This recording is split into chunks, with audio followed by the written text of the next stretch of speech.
Com a palavra, o senador Álvaro Dias. Senhor presidente Inácio Arruda, senhores senadores, senhoras senadoras, esse dia de homenagem aos professores, artífices da pátria, de cujas mãos hábeis ou inábeis há de sair a grandeza ou a impotência da nacionalidade, e realizamos, como disse o presidente Inácio Arruda, um proveitoso debate na Comissão de Educação, com a participação de representantes da área de gestão da educação no país, desde o Ministério da Educação, o Conselho Nacional de Educação, até administradores municipais da educação e administradores estaduais. Nesse debate que é, sem dúvida, o mais importante nesse momento no Senado Federal, porque não pode existir nada mais importante do que o Plano Nacional de Educação. O diagnóstico apresentado por todos os setores que representam o sistema educacional brasileiro não é otimista. Os números apontam para o pessimismo de uma realidade dramática, sem exagerar, mas é dramática, vivida pelo nosso país, que ocupa um lugar sem destaque no ranking dos países em matéria de educação. O diagnóstico é pessimista, sim, mas as metas do Plano Nacional de Educação são ousadas. E nós assistimos o confronto da ousadia com a possibilidade, porque é preciso avaliar as possibilidades nacionais para o atingimento das metas ousadas propostas nesse Plano Nacional de Educação. Quando nos referimos à precariedade do sistema educacional, nós nos lembramos daquilo que chamamos de inversão de prioridades. E podemos afirmar tratar-se de uma inversão histórica de prioridade. Mas há esta inversão no presente momento. Há poucos dias, na semana passada, na terça-feira, números foram apresentados à Comissão de Educação. E um número que mostra com muita clareza a existência dessa inversão de prioridades é aquele que dá conta de que o governo brasileiro está investindo 28 bilhões de reais na construção, especialmente na construção de estádios de futebol com recursos públicos. E nós necessitaríamos de 25 bilhões de reais para colocarmos nas escolas os brasileiros de 4, 5 anos a 17 anos, portanto, crianças e adolescentes que estão fora da escola nesse país. Com 3 bilhões a menos do que gasta o governo para preparar os estádios de futebol no Brasil para a Copa de 2014, nós estaríamos colocando milhares de brasileiros, todos os brasileiros que estão fora da escola, na faixa etária de 4 a 17 anos. Nós poderíamos perfeitamente, como vamos fazer, aliás, porque poucos terão o privilégio de assistir à Copa do Mundo nos estádios de futebol, a maioria esmagadora dos brasileiros assistirá diante de um aparelho de televisão, e nós assistiríamos da mesma forma se a Copa fosse na Alemanha, na Inglaterra ou nos Estados Unidos. Estaríamos economizando 28 bilhões de reais só na construção dos estádios de futebol. E poderíamos aplicá-los na construção de escolas para os brasileiros que fora delas se encontram atualmente. A meta financeira é de se destinar 10% do produto interno bruto para a educação no país, e a polêmica gira em torno de escola pública e escola privada. Há consenso, eu imagino, ou pelo menos a maioria, se não há consenso, a maioria dos integrantes da Comissão de Educação me parece serem favoráveis a que o dinheiro público se destine à escola pública. Mas é uma questão em debate. A outra discussão é sobre fontes, de onde nós retiraremos esses recursos para a educação.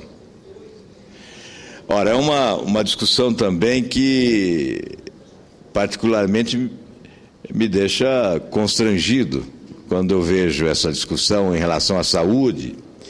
Fico com a impressão de que saúde é algo de outro planeta, é um extraterrestre, porque necessita de uma moeda própria para o seu custeio, o custeio do serviço de saúde pública no país. Essa é a discussão. De onde vamos buscar os recursos para a saúde? Agora, essa discussão se trava também em relação à educação. Ora, senhores senadores, senhoras senadoras, modestamente, eu entendo que a fonte de recursos para a educação é o Tesouro Nacional. É o orçamento da União, dos estados e dos municípios.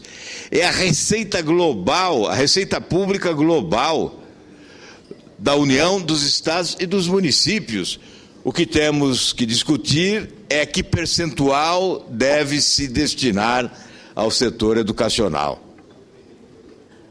Porque se devemos discutir quais as fontes dos recursos destinados à educação, certamente teríamos que discutir também quais as fontes dos recursos destinados à construção de rodovias, à manutenção do Congresso Nacional, com as suas despesas que muitos consideram exageradas.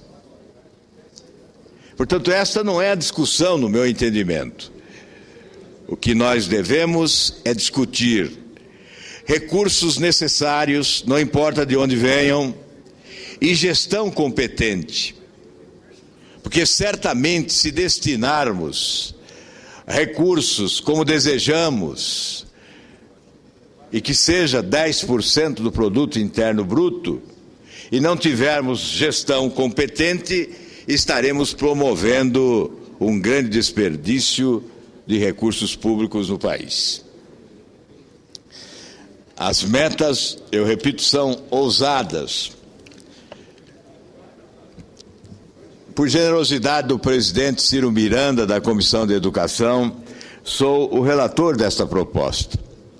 E aproveito esta oportunidade para destacar a importância da participação dos senhores senadores e das senhoras senadoras.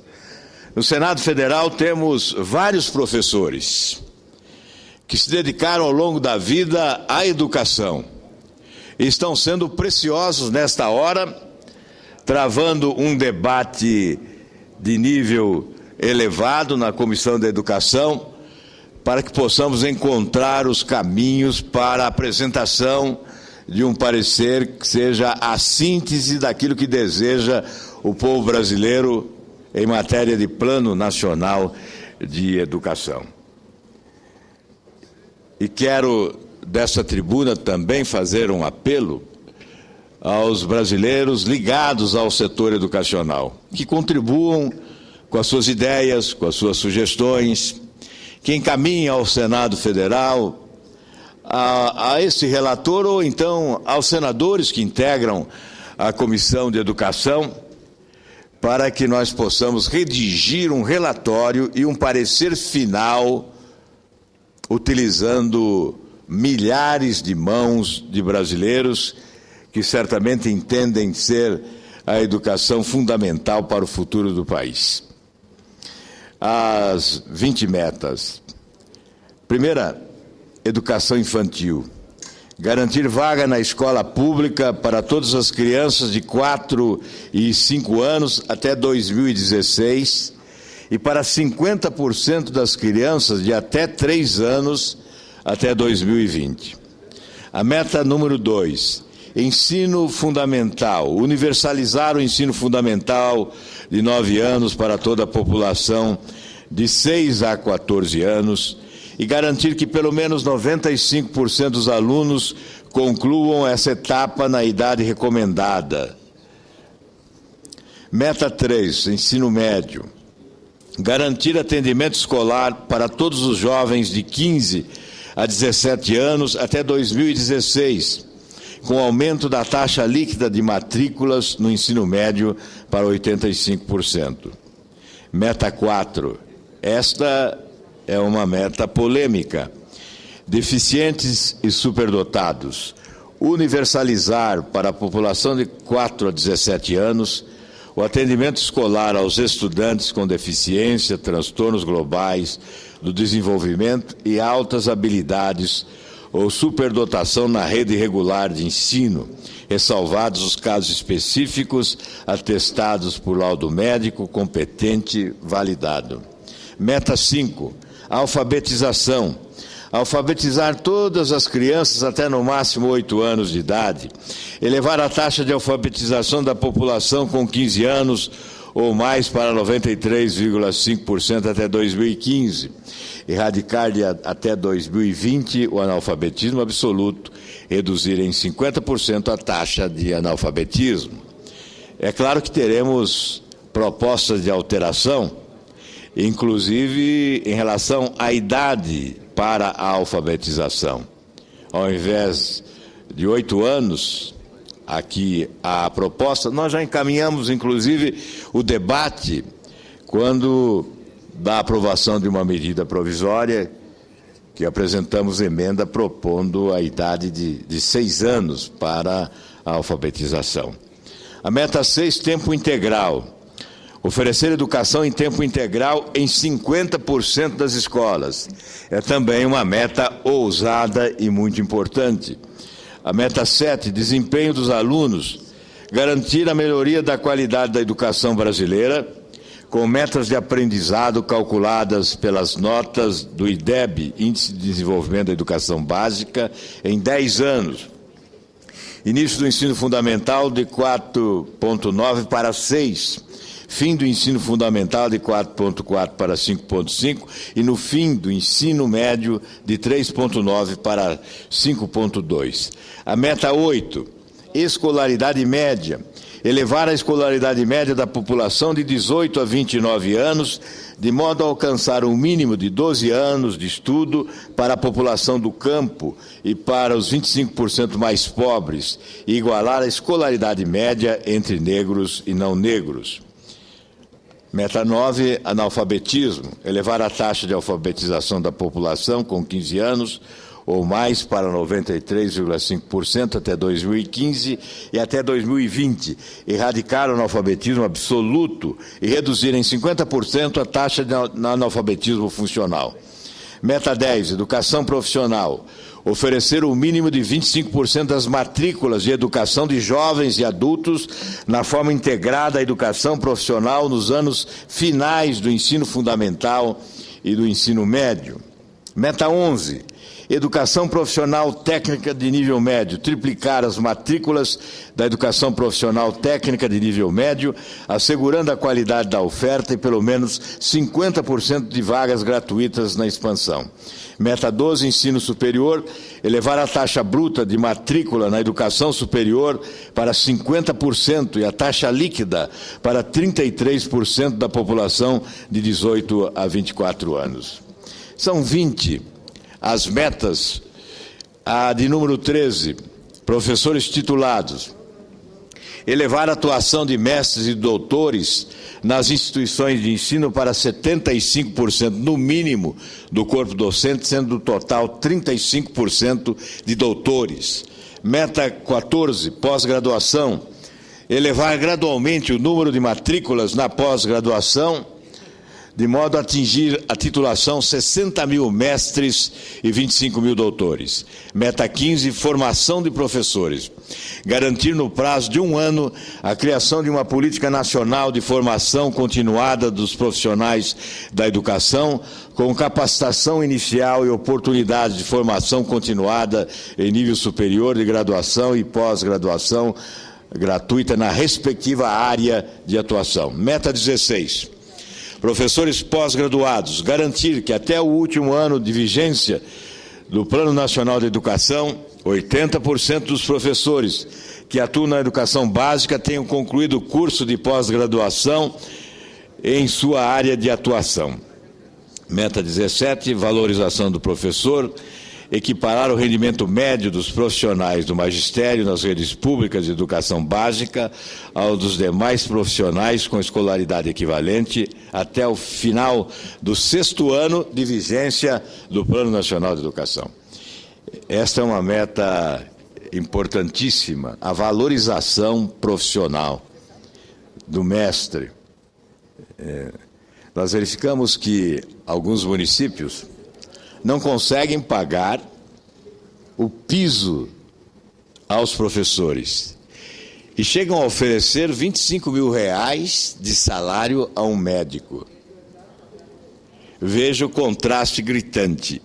E esta meta 17 tem por objetivo equiparar o rendimento médio dos profissionais do magistério das redes públicas de educação básica ao dos demais profissionais com escolaridade equivalente.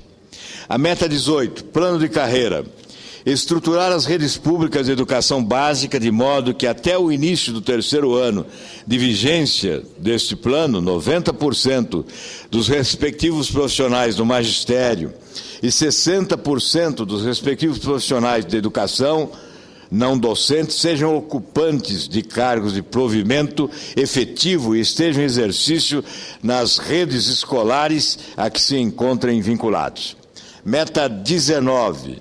Garantir em leis específicas aprovadas no âmbito da União, dos Estados, do Distrito Federal e dos municípios a efetivação da gestão democrática na educação básica e superior pública, com a prevalência de decisões colegiadas nos órgãos dos sistemas de ensino e nas instituições de educação.